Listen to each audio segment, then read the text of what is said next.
안녕하세요. 공공계약을 통해서 장애인 고용을 늘리려는 참 좋은 취지의 제도가 있습니다. 그런데 이상하게도 현장에서는 잘 활용되지 못하고 있거든요.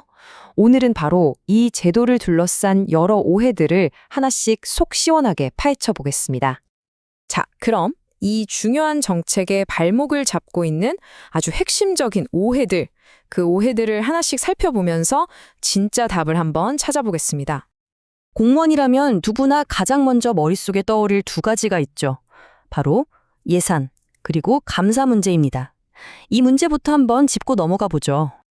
첫 번째로 가장 흔한 오해는요, 이 특별한 계약 방식이 소액일 때만 가능할 거라는 생각입니다. 아무래도 수의계약이라는 단어가 주는 어떤 선입견 같은 게 있는 것 같아요. 하지만 현실은 완전히 다릅니다.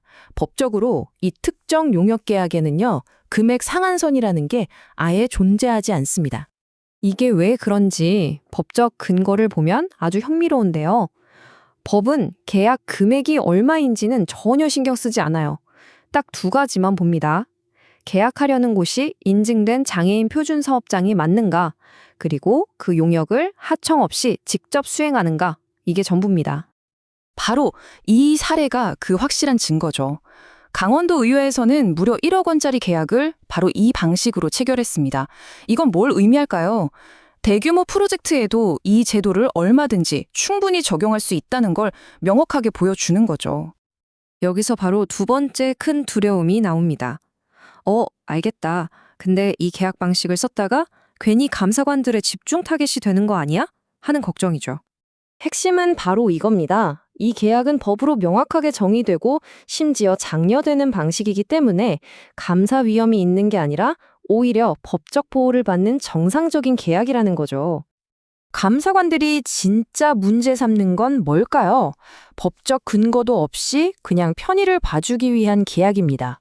하지만 이 경우는 완전히 다르죠. 이건 장애인 고용 촉진법과 직접적으로 연결된 명백한 정책적 선택이기 때문입니다. 자, 그럼 돈과 감사에 대한 걱정은 좀 덜었고요. 이제 다음 질문들로 넘어가 볼까요? 이 계약, 대체 누구랑 할 수 있고 또 어떤 종류의 업무에 적용할 수 있을까요? 이것도 참 흔한 걱정인데요. 이 제도가 혹시 기존에 일하던 사업자에게만 특혜를 주는 좀 불공정한 방식이 아니냐는 겁니다. 그런데요, 법조항을 아무리 찾아봐도 그런 내용은 단 한 줄도 없습니다. 최초로 시스템을 구축한 사업자인지 아닌지는 법적인 고려 대상 자체가 아니에요. 다만 한번 현실적으로 생각해 보자고요. 예를 들어 방송 시스템 유지 보수처럼 업무 연속성이 굉장히 중요한 일이 있어요. 그런데 마침 기존에 하던 사업자가 인증된 장애인 표준 사업장이라면 이건 특혜가 아니죠. 업무 효율을 위한 가장 논리적이고 합리적인 행정적 선택이 되는 겁니다. 또 하나의 아주 큰 오해가 있습니다. 이 계약은 눈에 보이는 물품을 살 때만 해당된다는 생각이에요. 용역이나 서비스 같은 건 안 될 거라고 지레짐작하는 거죠. 사실 법은 이 점을 아주 명확하게 하고 있습니다.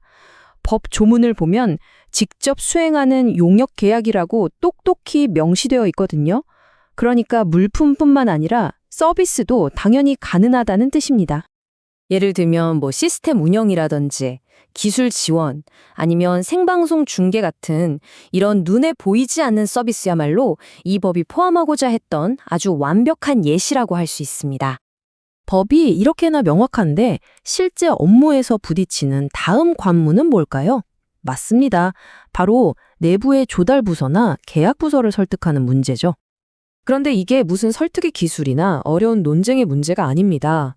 대부분의 경우는요, 그냥 담당자가 판단할 수 있는 근거 자료가 명확하게 준비되지 않았기 때문에 벌어지는 일이에요. 실제로는 딱 이 세 가지만 있으면 충분합니다. 첫째, 법적 근거를 보여주는 법령 조항. 둘째, 자격을 증명하는 공식 인증서.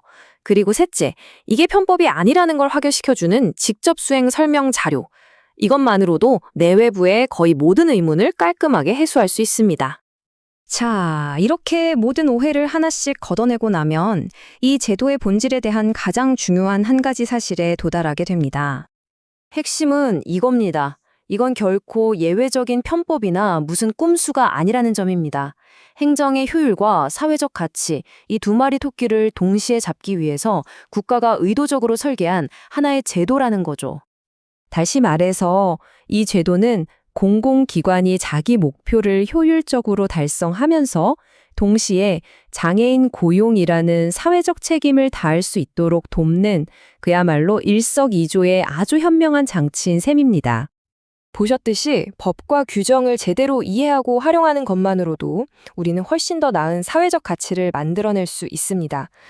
오늘 우리가 풀어본 이 오해들 말고 여러분의 현장에는 또 어떤 보이지 않는 벽이 남아있을까요? 그 벽을 넘기 위한 첫걸음을 바로 오늘 시작해보는 건 어떨까요?